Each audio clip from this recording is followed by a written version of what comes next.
विरोधी पक्षनेता म्हणून सरकारच्या अपयशाची लखतरं जी त्यांनी टांगली आहेत राष्ट्रीय आणि आंतरराष्ट्रीय स्तरावर,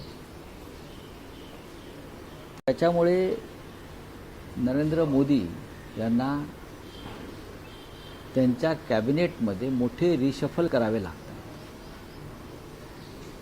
कॅबिनेटचा चेहरा त्यांना बदलावा लागतो. पण आमचं सगळ्यांचं असं म्हणणं आहे, तुम्ही मुंडकं तेच ठेवाल विद्रूप आणि बाकी सगळे सर्जरी कराल तर त्याला काय रिशफल म्हणत नाही. स्वतः नरेंद्र मोदी यांची प्रतिमा फार घसरलेली आहे. अमित शहा यांना कोणतीच प्रतिमा राहिलेली नाही. मंत्री अपयशी आहेत. जवळजवळ 99% मंत्री मोदींच्या मंत्रिमंडळातले अकार्यक्षम आहेत आणि भारतीय जनता पक्षामध्ये मी हा शब्द मुद्दाम वापरतो कारण आम्ही केंद्रीय कॅबिनेटची ताकद पाहिलेली आहे. भारतीय जनता पक्षामध्ये एखाद दुसरा नेता सोडला तर त्या लायकीचे नेते केंद्रीय मंत्रिमंडळात काम करू शकतील असे कोणी दिसत नाही. एक शिवराजसिंग चौहान आहे किंवा नितीन गडकरी आहे, ती मोठी नावं आहेत. बाकी सगळे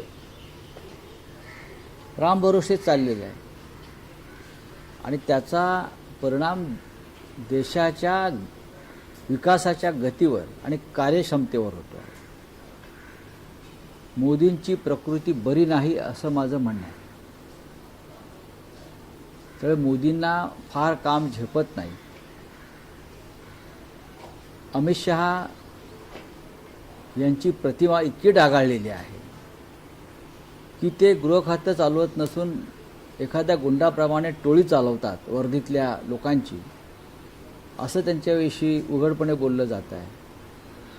आणि या सगळ्याचा परिणाम नरेंद्र मोदींच्या प्रतिमेवर गेल्या काही काळापासून झालेला आहे. मोदींना पटत आहे.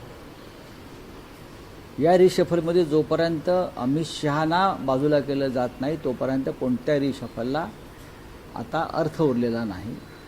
ही साधारण दिल्लीतल्या महत्त्वाच्या वर्तुळातली चर्चा आहे. आता तुम्ही म्हणाल राहुल गांधींविषयी काय चर्चा झाली. राहुल गांधींविषयी नक्कीच महाराष्ट्रातल्या काही घडामोडी आहेत. राष्ट्रीय विषयांवरती त्यांचं सध्या जे काय भ्रमण सुरू आहे देशभरात त्या संदर्भात चर्चा होत असते.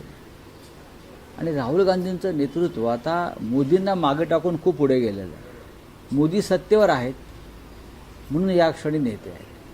ज्या क्षणी मोदी सत्तेवर नसतील